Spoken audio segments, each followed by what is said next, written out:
Austin Community College, and welcome to Civil Society, where we explore issues affecting our communal well-being through a nonprofit lens.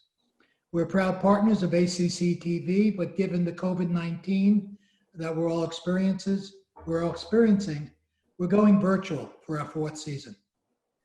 Our center is fully committed to being an anti-racist organization, to accelerating our personal learning journeys, to confronting our biases and blind spots, and creating opportunities for others to do the same. This episode is part of our 8-part series on the Black experience in Austin. It's part of our larger commitment to similar series on Latinx, Asian, and Native American experiences in Austin. As we said in our public statement on racial equity, we're moved by a new sense of urgency to heighten our community's consciousness of institutional racism and systemic impediments to racial equity, and to aggressively progress on the continuum of racial equity to fulfill America's promise to all of its inhabitants. You can access recordings of earlier episodes and register for future programs at nonprofitaustin.org/civil society.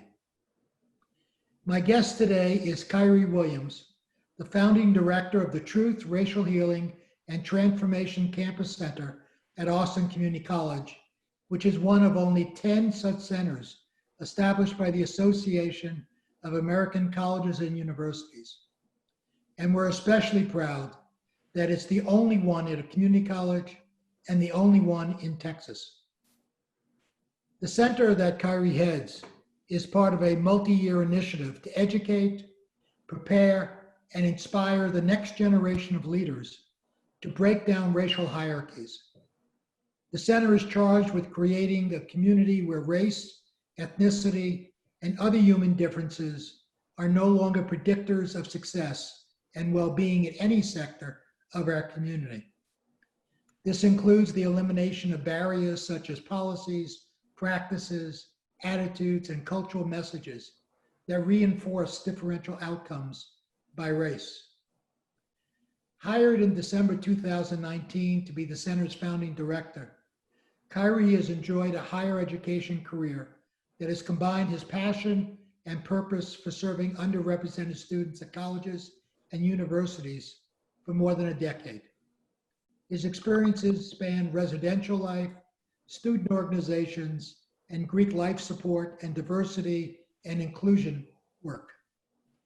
Having completed his doctoral work in college leadership, Khayree will defend his dissertation this September. His full bio and narrative and resources related to today's conversations can be found at our website on nonprofitaustin.org/civil society. Suffice it to say that Khayree's responsibilities and our expectations of him and of the center have increased exponentially since his appointment. And I'm really pleased that he's taking time to spend with us for this interview. Thanks for joining us, Khayree. Thank you. Welcome. Thank you. Thank you. I've never been welcomed quite like that. That sounds pretty amazing. I appreciate it. All right. Now the expectations are going now, you know. Oh, okay. Well, I'm ready. You know, having great expectations is a burden. But anyway. Absolutely. So let's get started with talking about Khayree. Sure. And obviously the most interesting, well, not most interesting, but the first question that comes to mind is, so you're about to become a doctor, and what is your dissertation about? Yeah, so I defend on August 14th, so I'm a little bit ahead of my schedule. So 36 days from now, and I'm pretty excited about it. Wow. But no, essentially, I mean, my passion is around this work, and I wanted to contribute something kind of to the scholarly field that would help advise other community colleges on how to do this work and how to establish a center. So essentially, my dissertation is a guide on how you implement a Truth, Racial Healing, and Transformation Campus Center at other community colleges. So it's kind of a step-by-step kind of playbook, if you will, that'll provide college leaders with some of the knowledge and wisdom that we've developed throughout that process. So I'm hoping that'll just kind of help other institutions following our path, and learn from some of our wisdom as we are also learning. So is this going to be published for use? Absolutely, absolutely. I need once I defend it and get all the edits done. Yes, that's the next step. Can I get an autographed copy? Absolutely. Anything for you, Barry. All right. So in your bio narrative, you say that your doctorate, and I quote this, will serve as a culmination of everything that your faith, your family, and community have poured into you so that you can do the important work of empowering students through higher education. So talk a little bit about why did you get involved in this arena? Sure. And for the people at ACC on the 5th floor, why this is the greatest job you've ever had in your entire life. Man, that's so multi-layered. So I think first and foremost, I am a proud native of Flint, Michigan. So for me, growing up in a community that, obviously had some challenges, but also had some great love and support. But just understanding the reality of where I've came from and being a first generation college student to be in the last kind of lap of my doctoral work means a lot to me, but it also means a lot to my family and my mentors and everyone from that community that's poured into me. I think it's not. I haven't did it by myself, but I've also did it with the reality being that there's a lot of strife and a lot of challenges in that community that in higher education has kind of been how I've been able to kind of, in a sense, transcend some of that. So I just want to continue to do everything I can to, be a positive influence. Community colleges are a true passion for me because I took my first college courses at my community college. So even though none of my credentials say community college, I took a few courses there, and it was where I kind of gained some confidence around like math and science were the two subjects I struggled the most in. So I took that great preparation, that great support from those faculty and staff there, and went on to university. But I always wanted to be able to give back to community colleges and serve students at community colleges. So just, I think, understanding everything I've experienced, everything I've lived through, everything that my community is still enduring. And I just feel like I have a responsibility to, in everything I've achieved, just be that beacon and be that mentor and be that light for other students, especially students of color, but just institutions that are serving our community. Superb. So talk about your work, the proposed work, or the work you're doing, actually. So you didn't get much of a honeymoon when you came on board. Right. In terms of the projects, initiatives of the center. Yeah, so I think, so true racial healing and transformation is very near and dear to me because part of my journey was like just realizing that as being a person of color that grew up in a community where everyone looked just like me. So from 0 to 18, my reality was the school I went to, everyone looked just like me. The community I lived in, the neighborhood I lived in, my friend and my family circle, the church I attended. It was pretty much being in a monolithic community where everyone looked like me, thought like me, believed like me, had similar interests. And that's how I viewed the world until I had the opportunity to go off to college. So I went to a university about two hours away from Flint. And that was the first experience I had where I was a true minority. So what I mean by that is, first experience I had was walking into a residential hall that housed about 350 students. And only 2 other students looked like me, one of them being my roommate. Walking across the campus where most of the faces didn't look like me. Sitting in classrooms where most of my classes, I was the only person of color. It helped me to, well, it shocked me at first, but it also helped me to realize that my view of diversity going into that experience was, because I'm a person of color, I have to get it because I'm diversity. But having had that experience and having to endure that, I realized that because my experience has been just growing up around people that were just like me, I had a lot of blind spots myself. I was dealing with a lot of issues around stereotypes, biases, and just negative messages I received, or been informed on by friends or TV that just weren't accurate. So I had to, and I'm still on this journey, but I had to kind of do some work on myself around what it means to develop meaningful relationships with people that are different from me, and how to work through some of that uncomfortability and that awkwardness, and how to lay down stereotypes and biases that I've been formed by over nearly 18 years. So I think for me, the way I envision our work is understanding that even though, you know, we can quote like school desegregation ended in the 60s or whatever. Our communities on paper often look fairly diverse, but when we do a deeper dive, they're very segmented. So the Black community may be in this pocket, the Hispanic community may be in this pocket, Asian community may be in this pocket, and so on and so forth. So what that leads to is, and I did, you know, some reading and research on this, but many of our communities are still just as segregated, if not more, than they were 30 or 40 years ago. So we're still running into situations where we're just not, the way our communities are situated, we're just not developing meaningful relationships across cultures and across differences.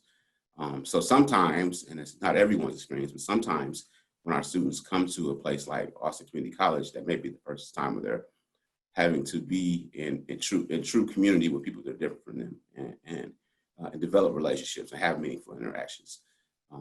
So my belief is that as a community college, our goal is to equip and develop our students around their vocation, what they are striving to do and what they'll do after they leave the institution.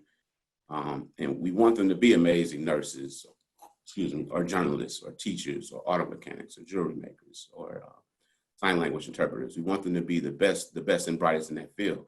But if we don't also equip them with the ability to engage and interact around differences in a way that's going to be meaningful and productive, then we did them a disservice. I don't think we should be sending graduates out into the world who don't have the skills, the necessary skills they're going to need to kind of compete, but also to really just kind of add value to that next institution they go to, higher education, or that next job they go to. So I just feel like students should be walking across the stage having all A's and B's in their field and amazing in their fields, but they have no skills around what it means to interact with people that are different from them. So my goal with the center is to provide some of that kind of co-curricular education that kind of complements what they're learning in the classroom. It makes them, then in turn makes them more valuable as they leave our institution. But then we also want to provide some resources, some education, some training for faculty and staff, because I don't believe that we can truly hold our students to that standard if we're not continuing to do the work ourselves. Then the last piece is, it's a really unique role because I get to do some things in the community and be engaged in the social justice and social action work that's going on in the community, and also in collaborating with the community organizations to bring some of that to our campus. I'm excited about it, but it's a passion area, but I feel like it's our responsibility to our students. Tell your passion and your commitment just from the way you're talking about it. Thank you. Yeah, thank you. So how are you, well, let me ask you a larger question. So Sure. what does success for the center look like? Like, let's say in 3 years, what would not how you're going to do it, but how's the world going to be different in 3 years? Yeah, I think, so a big part of what we'll be doing is probably education and resources and training. But I think we have to be able to show in our numbers that we're making an impact. The institutions are investing heavily in this. So I have to be able to track that and show that on paper. So in any THRT program, whether it be a speaker or a training module or racial healing circle, there'll be some type of a survey tool used to just kind of track kind of some of the learning outcomes and what a student has walked away from the experience having gained.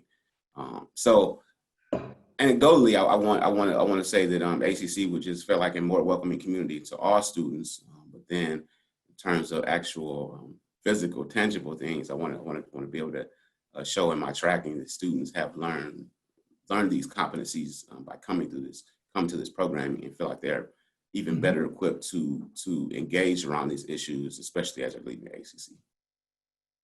So I'm assuming, and I should know this, but I don't, that the model of truth, racial healing, and transformation fits into models that have occurred in South Africa and other places. So talk a little bit about the historical model. Yeah. And Yeah, how absolutely. is this different than and I'm using the word usual, but the usual diversity and inclusion efforts? Sure. I think so. I think one of the unique things about our programming is it's a collaboration and a partnership between the W.K. Kellogg Foundation and the American Association of Colleges and Universities. So these are two organizations that are heavily invested in doing social justice work and research and training, and really have a track record for doing some amazing things like nationwide and even in the world. But I think so. So in terms of how the model is structured, it's really kind of structured with the sharing of stories being central to it. So what I mean by that is, as we even think about, if we think about something this pretty relevant in the news right now, is George Floyd. If we think about his experience, and it's very easy to say, well, and some even say, well, he wasn't a good guy, so why should this be a big deal? But if you hear from me as a Khayree Williams, who works at ACC, who is the director of the THRT Center, I'm a man of color. I am fairly cultured. I'm fairly educated. I have a criminal record, and I've had similar experiences. And as I share some of those experiences, I think that starts to resonate from people more that maybe this is an issue. So I think the difference is just the storytelling aspect and the way that we are engaging faculty, staff, and the community in these efforts. And also, having worked at 3 other institutions, I think largely most of the diversity and inclusion efforts are around doing our best to support understanding that most of our institutions weren't founded intentionally for the support of students of color. So doing our best to retain and graduate students of color is something that many institutions struggle with. So that's largely the focus. And sometimes in that, what gets lost is that we all need to be engaging all students around these issues. Even our white brothers and sisters need to be engaged around these issues, because they're going to be representing ACC in their fields once they leave the institution. So, Yep. So I think the difference is the storytelling piece, but also the intentional model of engaging everyone, regardless of race, ethnicity, culture, creed, around these discussions, and making sure that we are developing those skills for everyone. Yep. So let me pick up on something you just mentioned in terms of the systems, the foundations of the country, et cetera. I don't think anybody would argue that they were not established to benefit Black people. I mean, just the opposite. Black people have been exploited in the whole process. So we have a series of wrongs, which I think any reasonable person would recognize. But there's a lot of debate about what we do to make up for those wrongs. Not make up, but how do we address those wrongs? Yeah. And one of the ideas out there is the idea of reparations. I'd just like to have your thoughts on reparations. Is it something that ought to be front and center on the agenda? Or are there well, obviously there's a lot of other things that need to be addressed also, but just in terms of reparations, your thoughts? Yeah. So United States has largest gross GDP of the entire world. We are the richest country. We have the most resources. And kind of transpose that with the median household net worth of African-American communities is of a fourth of, for example, white households.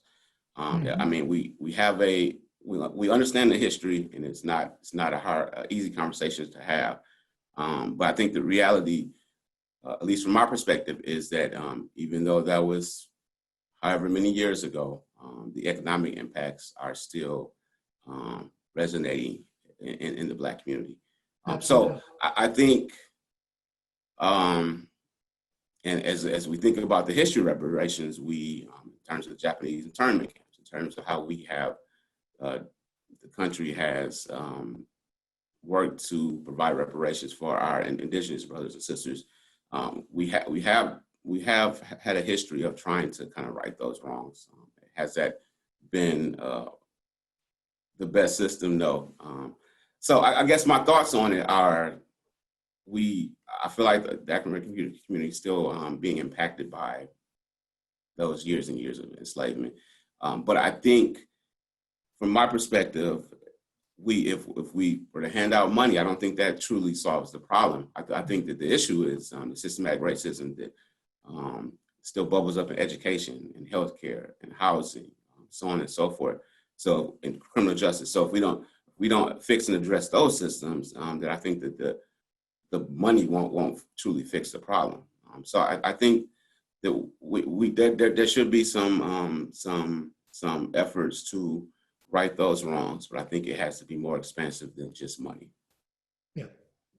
And I think that's really important to say, because I think in some minds, we kind of absolve our guilt through a check, which is not a way to deal with the issues that need to be addressed.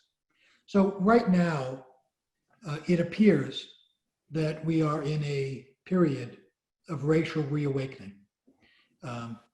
Statues, Mississippi flag, et cetera, okay? So why is what's going on now, or is what's going on now, different than what's gone on in the past? You expect a real change?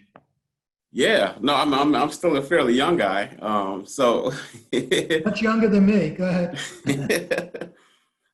So I feel like, there's discussion in the equity field about, is this a moment or a movement? I feel like this is a true movement, and there's some true changes are going to come from this. But I think that we, just as well-meaning citizens, have to continue to push it to be a movement. But I am optimistic. Even at ACC, I think we're doing some amazing things that were already in the works, but have been encouraged by all that's going on in the country and the world. I think our young people are just standing up in a way that maybe we weren't as brave and courageous as them to be able to do. And I think that our young people aren't settling for no, and then they are not asking for change; they're demanding change. So I'm optimistic that some things are changing for the better, but I believe that we can't rest on our laurels. We're going to have to continue to be committed to the work and continue to push the point. So because of time, we only have time for 2 more questions, at least for me, before we open it up. Man. Okay. All right.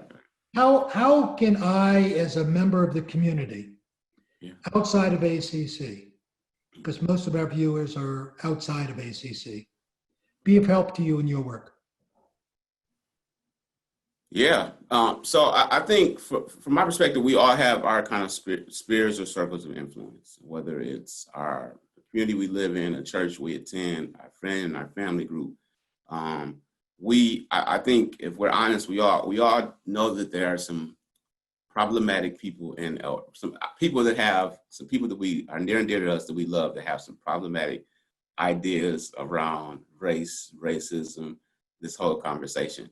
I think that sometimes it'll be more impactful if we are brave and courageous enough to challenge those ideas and to call them on the bad jokes or the negative comments, or just their views on the world that aren't really considering the experiences of others. So I think that's the first step. Then I think also, as we just think of where our communities are situated, often there's not a lot of diversity in our communities, and we just kind of accept that. But I think that if we are truly committed to learning about the experiences of others, understanding how we can better be committed to making sure everyone is having equitable and just experience in Austin and in our communities, then we have to be intentional about seeking out experiences where we can engage with people that are different from us. So what does that mean? It's looking for cultural events we can immerse ourselves in, even if it makes us a little uncomfortable. It's going to religious celebrations that are different from ours, even if it makes us a little bit uncomfortable. Because I can tell you that as a person of color, that I'm often in spaces where I don't have a choice in the uncomfortability, and I have to work through it. And I think that it just takes work, and we have to be committed to the work versus just kind of accepting how things are as status quo. Excellent answer. So in terms of my last question before we open it up, so you spent the formative years of your life in a community that lived, believed like yourself. And so, now you move into a college setting, you start meeting different kinds of people. So what would you tell the Khayree of 18 years old or 19, whatever how old you were at that point? What advice would you give yourself entering into that based upon what you know now and accepting the fact that you're still, to quote you, a young fella or a younger guy, whatever?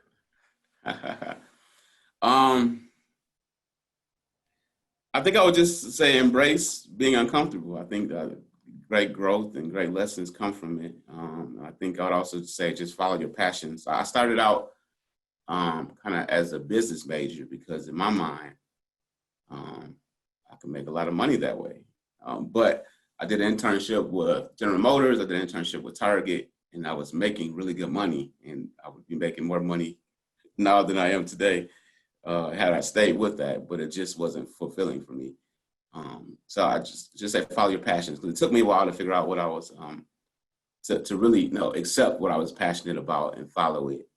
So I'm a man of faith, and I think I'm exactly where I'm supposed to be, but I would have just been more settled in following this passion of working in higher education and serving students and doing this equity work versus following other agendas.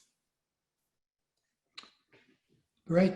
I think embracing that discomfort is really, really, really critical. I mean, I that's what I'm experiencing. That's what people around me are experiencing. And, living with that discomfort and kind of reveling in that discomfort, because that discomfort is a learning process. And I think that's really important. So now we're going to open you up to the tougher questions. Okay. Who, and Kate will share with us any questions that may have been posed before. And I just want to acknowledge the support of Kate Tolliver, who is our managing producer and coordinator of the Center for Nonprofit Studies. So Kate, amazing. Yes. All right. So Khayree, who have been your mentors? Who have been your role models? Because clearly, from what you're saying, Right. you're modest to say it, but you're projecting yourself as a role model to other people as well. So who have been your role models? Man, I think first and foremost, my parents. It's interesting. My dad was a custodian for 35 years, and at first I thought that wasn't cool. But as the older I get, and especially in my early 20s, I started to realize a lot of my work ethic came from watching him and the example he set. So definitely my dad, and my mom has always just pushed me to go further. So my parents definitely. Then Mr. Bracey was he's principal for Calvin Coolidge Elementary in Flint. And I was there from kindergarten to sixth grade. So that was the first man of color I've seen that wore a suit every day. And he supervised, all the teachers reported to him. So he walked through the halls, and I would always see him and talk to him. And I thought, man, I want to be like Mr. Bracey one day. So he was probably, outside of my parents, he was probably my first role model. And then Mr. Rhymes, he was also a principal, and he was an advisor for a youth group that I was a part of. So he's just did some great things in the Flint community. He's really impacted. He's really been a mentor to a lot of young men. So I would probably say those individuals. Then I have a bunch of them now. I have some gentlemen that are serving on my dissertation committee that have been integral in just helping see me through this process. So I have a ton of them. But I think it does speak to, which all the studies show, is the importance of children having those role models, having Absolutely. people who look and act like them and are like them, having authority. So Yeah. that's Great. And we have a question from Dahlia in the audience. Hi. Hi, Kyrie. Good to see you. Good to see you too. You came on board right before spring break and right before all this happened, so we weren't able to properly welcome you, but I wanted to let you know that we're really glad that you're here. I've been with the college for almost 30 years, so you are a big ray of sunshine for the whole district. My question is, so once we're actually back on campus, where will you be housed? And how do you plan to outreach the students on the other 10 campuses or the other 11 campuses? Oh, great questions. So the center will be housed in Highland, building 2000, I believe it is. It's presently dance studios presently in there, and they'll be moving to kind of phase 200 of the Highland construction, and we'll have that space. And the goal is for us to open the center on the first day of the spring term. So in January, it was initially slated to be earlier, but as we know, everything is kind of changed. And in terms of the other campuses, so a couple of things we're looking at. Part of my role is to engage conversations and do programming and do training. But the other part of my goal is to make sure that I do some programming on each and every campus. So I'm committed to doing at least a program on every single campus. So it will kind of have a rotating schedule of we're at Highland, we're at River Rock, we're at, we'll hit all the campuses at some point every academic year. Then the second piece is that we are this new virtual age. We've learned a lot. So the goal will be when we do large scale THRT programming, even if it isn't on that campus, it'll be virtually available for that campus. And then the third piece is that we are working on developing the website to be a resource, and that'll be something that everyone can access at any time. So we have a few ideas, but this is a new territory for all of us. So if you have other ideas, we're definitely open. No, well, thank you so much. That really answers my questions.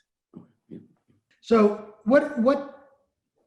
As we talked before, you're optimistic about what's going on right now in terms of the responses of a variety of communities, the increased consciousness that's going on.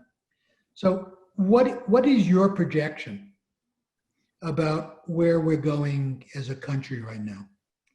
Do you see this being sustained, this interest, this intensity of interest in racial justice or injustice, as the case may be?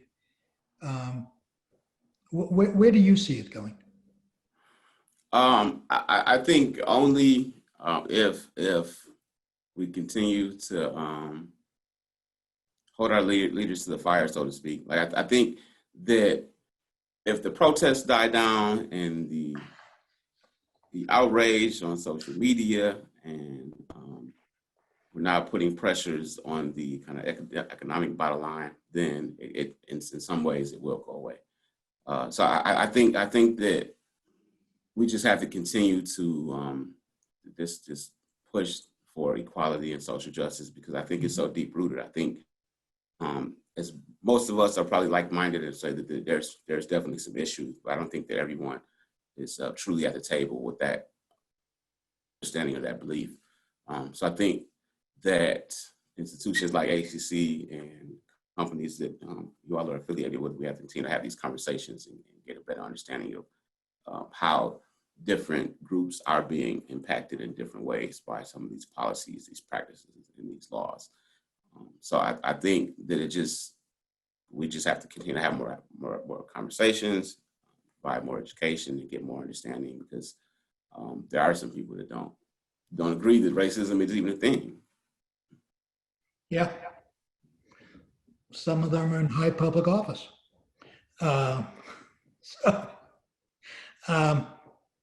So how, from your experience, and also from, you made mention before about, we pass laws in this country and, legally perhaps ended segregation, but it's still a very real force.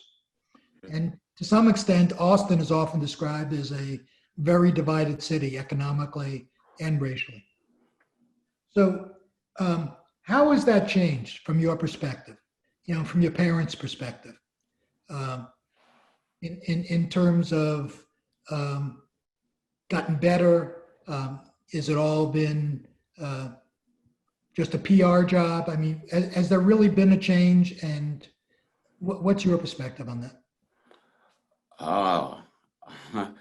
I think we have made some progress, but I think in some ways we've kind of taken some steps back. So, for example, I'm a product of the Flint Public Schools, and for me, I mean, it was a good experience, and I felt fairly prepared for college.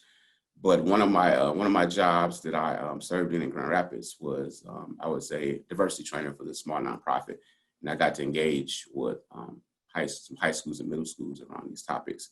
And I remember first time I walked into Grand Rapids Christian. It's a high school there, and I was truly blown away because for me it felt more like a college, and I'd never seen a high school that looked anything like this. From the computer labs to the classrooms to every student had an iPad. So I say that to just highlight the fact that I don't believe every student, if we want to even start it that early, is getting the same experiences and the same opportunities. And I think it has impacts. How we invest in our children, how we invest in their education, what their buildings look like, the opportunities they have. I'm talking with high school students that have already been on study abroad trips and have had all these amazing opportunities. Yeah. I think that if we have to impact things like even school funding, we have to have those conversations around how these systems work, because I think in some ways we're just kind of perpetuating a cycle of certain people get these opportunities and certain people don't get the opportunities, and that has long-term impacts. I think for me, being a first-generation college student, I'm getting ready to complete my doctorate. I'm a homeowner. I'm all these things that my parents weren't. It means that statistically, it means that my kids are going to have some better opportunities. But that takes generations and generations. So I think we have to just do some better jobs of addressing some of these things earlier. Okay, excellent. Khayree, we have another question from the audience. They're asking if you'll be holding truth and racial healing circles, and if so, how can people participate, or where will those be held? Yes. So I would say yes. We are. The answer is yes. I would say at this point, contact me. I think we're still kind of in the envisioning process, and we're definitely doing some of the work already, and it'll be more visible once the center opens. But yes, if you are interested in the Racial Healing Circle, contact me, and I will let you know when we're having the next one. But moving forward, once the website is fully fully updated, THRT events will be there for you to see and engage in. Why don't you give your email just to be sure everybody has it? Sure. So it's my first name. So it's Khayree, K-Hayree, Williams, WILLIAMS at austincc.edu. So if you just put the period between the Khayree and the Williams and add at austincc.edu. And then we have one more question come in. When someone wants to know if the center will be working with K-12 Systems, and what advice do you have to give to educators working in that age range or school age range? Yeah. So in my strategic plan for the first year, we're going to, I have this advisory team that's helping me with some of the work. They're all like amazing ACC colleagues. And two of the individuals do some work in middle schools and high schools. So the goal is to launch, and it all depends on, I guess, what the reality is going to be for schools this year. But I developed some curriculum for a previous organization around kind of engaging high school and middle school schools in this conversation around diversity and equity, and around developing an action plan to make their high school or their middle school better in one or two ways. So I have some Mason resources, and my goal is to engage at least 1 or 2 schools in the program this first year, and then kind of do some evaluation of that and see how we can expand it. So the answer is yes, but I think it'll just be what'll complicate it is whether or not schools are fully open or we're fully able to be in schools this year. Yeah. Great, thank you. Mm-hmm. So my very last question, so you can start to breathe, is there anything that we haven't asked that you'd like to say?